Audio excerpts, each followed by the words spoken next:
पतसंस्था व्यवस्थापनाचा तुमचा अनुभव दांडगा आहे. अनेक वर्षांपासून तुम्ही पतसंस्थेच्या चळवळीत काम करताय. मग आता ही जी पतसंस्थेची चळवळ आहे, याच्यात उणे-दुणे चालूच असतात. काही निगेटिव्ह गोष्टी, पॉझिटिव्ह गोष्टी. ते पतसंस्थांचं भविष्य काय असेल आता नक्की काय वाटतं तुम्हाला? असं भविष्य खूप उज्ज्वल आहे. बरं. म्हणजे तरुण खूप चांगली संधी. हां, हां. या आधीचा काळ थोडासा वेगळा होता. मी मागे शब्द संक्रमणाचा काळ होता. हं, आता टेक्नॉलॉजीचा अवेअरनेस हं, हं, हे सगळ्यांना वाढलाय. पैशाची मुबलक आहे. हं, किती नाही म्हटलं आपण म्हटलं पैसे मुबलक आहेत आणि विश्वासार्ह जागा नाहीत पैसे ठेवण्याला. आता मला तो बोलण्याचा अधिकार आहे की नाही मला माहित नाही. तर आपण बद्दल वारंवार बोलतो. पण बँकेत सुद्धा असे प्रकार घडलेले आहेत हं, की बँकेत सुद्धा अडचणी झालेल्या आहेत की खूप चांगल्या बँक आहेत ते कोलमडलेल्या आहेत. मी जिल्हा बँकेत उदाहरण दिलं. हं. अशा बँका कोलमडलेल्या आहेत. पण काय होती चर्चेने मी दुर्लक्षित माणसाची छोट्या गटाची होती की मोठ्याने काही गेलं झाकलं जातं आणि छोट्याकडे पाहिलं जातं. तसं हा अत्यंत दुर्लक्षित चळवळ पतसंस्था. आणि इथं छोटं काहीतरी झालेलं कोणतरी तिथं सक्षम यंत्रणा असते. भाऊ केला जातो. हा भाऊ केला जातो. पण पतसंस्था भविष्यावर खूप चांगला आहे. तर भविष्यावर चांगलाच नसता तर आज केंद्रात सरकारने सहकार खातं सतत केलं नसतं. हं, हे 70 वर्षात कधी झालं नाही. ते सहकार खातं सतत झालंय. सहकार खात्याला न्याय दिला जातो. राज्यातील सहकारावर फार मोठा फोकस आहे हं. आणि खूप मोठ्या योजना पॅक्सच्या माध्यमातून तो आमचाच भाग आहे. म्हणजे कृषी सहकारी संस्था आपण त्याला सोसायट्या म्हणतो. हं, हं. पॅक्सच्या माध्यमातून जवळजवळ 140 उद्योगकांची परवानगी दिली त्या अच्छा, पॅक्सला. अच्छा. सरकार त्यांना सॉफ्टवेअर हार्डवेअर सगळं देतंय. ओके. आज त्या ग्रामीण भागातल्या संस्था सक्षम आहे. हं. सरकारचा प्रयत्न आहे. त्यामुळे सरकारचा हेतू चांगला आहे. पण चांगले कामगार लोक टिकतील, वाईट कामगार लोक संपतील हे नक्की आहे. हं. की हे वाईट कामगार लोक टिकणार नाही. आता टेक्नॉलॉजीच्या माध्यमातून तुम्ही डायरेक्ट सहकारात जोडले गेले. ओके. तुमचा काहीतरी चुकीचं गडबड दिसली तर तुमच्या कारवाई करते. हं. त्यामुळे पहिल्यांदा कसं होतं की होणार नाही काही होत नाही त्यांना काही माहित नाही आपल्याला काय चाललंय. हं. आता त्यांचं तुमचं काय चाललंय तसं बारीक लक्ष. असं आपले मोबाईल आपल्यासारखं लक्ष आहे. तुमचे सगळे काय करताय हं. ते तुम्हाला नाही कळत तर टिपतंय. तर सहकारात सुद्धा बारीक लक्ष आहे. त्यामुळे भविष्यावर तर नक्कीच उज्ज्वल आहे. कारण चांगले कामगार लोक या चळवळीत आहेत हं. आणि तरुणांनी यात यावं असं मी वारंवार आवाहन करतो. तरुणांनी नवीन तरुण यावं आणि त्यात बदल करावे. टेक्नॉलॉजीचे असतील सिस्टीमचे असतील तर पुढच्या पिढ्या आल्या तर ही चळवळ टिकणार. 16,000 पतसंस्था आहेत त्यापैकी 3,000 महिला पतसंस्था आहेत. आता महिलांचं प्रमाण लक्षणीय वाढतंय पतसंस्थांमध्ये म्हणजे या क्षेत्रात येण्याचं आणि त्याचा काय नक्की वेगळा इम्पॅक्ट आहे तुमच्या सहकार खात्यावर किंवा त्याच्याबद्दल त्या महिलांच्या या सबलीकरणाबद्दल तुम्ही काय सांगाल? महिला पतसंस्था पहिल्यापेक्षा एवढं रजिस्ट्रेशन प्रमाण वाढलेलं आहे. हं. त्या सरकारने लाडकी बहीण योजनेअंतर्गत महिलांनी पतसंस्था काढाव्यात हं. असं आवाहन केलं. त्यांचे काही निकष पण बदललेले आहेत. त्या चळवळीत आलेल्या महिला निश्चित चांगलं काम करतील. कारण बचत गटाच्या माध्यमातून त्यांनी चांगलं काम केलं आहे. हं. की बचत गट त्यांचे अध्यक्ष असतात, त्यांचे ग्रुप असतात. म्हणजे एक बचत गट त्यानंतर त्यांचे 10चा तो संघ तयार होतो, मग त्यांचा विभाग तयार होतो आणि त्यांनी चांगलं काम केलं आहे.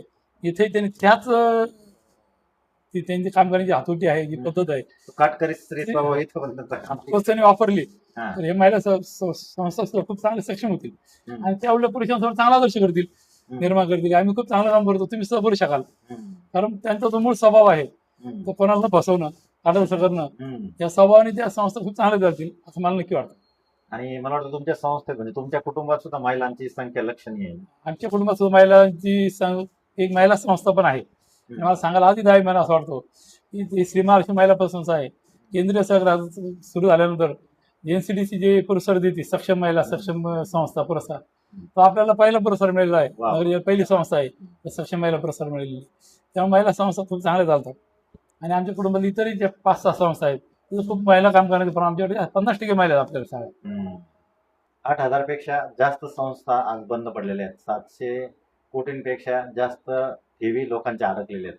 आता आपण बऱ्याच सकारात्मक नकारात्मक चर्चा केल्या आतापर्यंत पण हे दुष्टचक्र कधी थांबणार आणि हे जे काही ठेवीदार नागवले जातात ते हे कधी थांबणार आहे दुष्टचक्र त्याबद्दल तुम्हाला काही वाटतं का? काय वाटतं तुम्हाला? तुमचा प्रश्न सोपा पण आहे आणि अवघड पण आहे. हे दुष्टचक्र म्हटलं तुम्ही हा. हे दुष्टचक्र एक असं आहे पहिल्यापासून आपण महाभारतात दुष्टचक्र काही थांबत नसतं. हा. पण मी मगाशी उल्लेख केला की जवळजवळ 12,000पेक्षा जास्त 16,000 पतसंस्था आहेत. त्या 3,000 महिला संस्था आहेत. हं. 8,000 जास्त नागरी सहकारी संस्था आहेत हं. आणि हे प्रमाण अडचणी येण्याचं प्रमाण खूप तसं शिल्लक आहे. हं. म्हणजे लाखो कोटीची ठेवी आहेत आमच्याकडे हं. आणि तुम्ही 700 कोटीच्या ठेवींचा प्रश्न विचारला अगदी बरोबर आहे. त्या तुलनेने तर एखादा काय पण जे नागावले तर नागावले जातात. हं. पण मी परत ह्या बाबतीत दुष्ट थांबण्यासाठी की या तुमच्या माध्यमातून राज्यभरातल्या आज एकूण महाराष्ट्र लोकसंख्येच्या 40 ते 45% लोकसंख्या ही सहकार चळवळीत जोडलेली आहे. हम्म, आज 5.5 कोटी लोक सहकार चळवळीत जोडलेले आहेत. हम्म, सकाळी उठल्यापासून झोपेपर्यंत, सकाळचं दूध घेतल्यापासून हम्म, तर संध्याकाळच्या दुधापर्यंत सहकारी माध्यमातून आपल्यापर्यंत येतं काही ना काही. आणि त्यामुळं ह्या विश्वासाला चळवळ आहे. खूप चांगले लोक काम करतात आणि निष्प्रभ लोक याच्यात जास्त काम करतात. पण हा जो प्रकार आहे की परत मी जसं मागाशी सांगितलं तसं मी सगळ्यांना असं आवाहन करेन, कुठेही गुंतवणूक करण्यापूर्वी तुम्ही त्याचा अभ्यास करा. हम्म. आपण साधं स्थळ पाहायला जातो मुलीचं, आपण 10 ठिकाणी चौकशी करतो Correct. आणि मग ते स्थळ पाहायला जातो. तिथं तुम्ही पैसे पण गुंतवताय, ते तेवढे मूल्यवान आहेत. त्या पैसे गुंतवण्यापूर्वी त्या संस्थेची, हम्म, तिच्या संचालक मंडळाची, तिथल्या कर्मचाऱ्यांची ती माहिती घेतली पाहिजे. त्या माहितीत तुम्हाला जर काही आज साक्षरता वाटली तर तालुका लेवल मी सगळं राहतोय त्याच्याकडे माहिती घेऊ शकता. ते सांगणार नाही तुम्हाला गुंतवणूक, पण ते परिस्थिती कशी सांगू शकते, हम्म, कारण त्यांच्यावर ते बंधन आहे.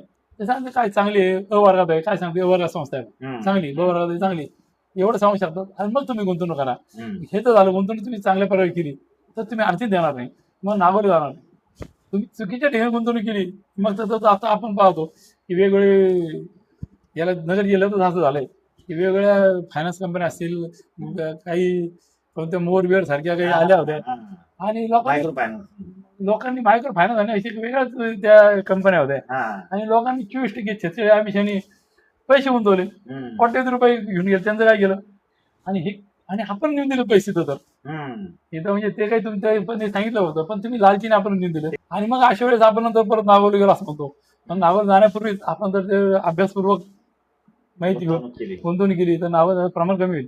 आणि त्याचबरोबर ह्या चळवळीत लोकही आपल्याकडून येत नाही, आपण काहीतरी लालूच दाखवली हम्म, ते लोक काही बळी पडत नाही. हे जेव्हा चळवळीत लोकांना कळेल हम्म. तेही लालू दाखवून कमी करते. Correct. ज्या त्यांना कळतंय तुम्हाला लालू 12 दिले 13 दिले किंवा काही गिफ्ट दिले तुम्ही येता, त्यांचंही प्रमाण वाढतं.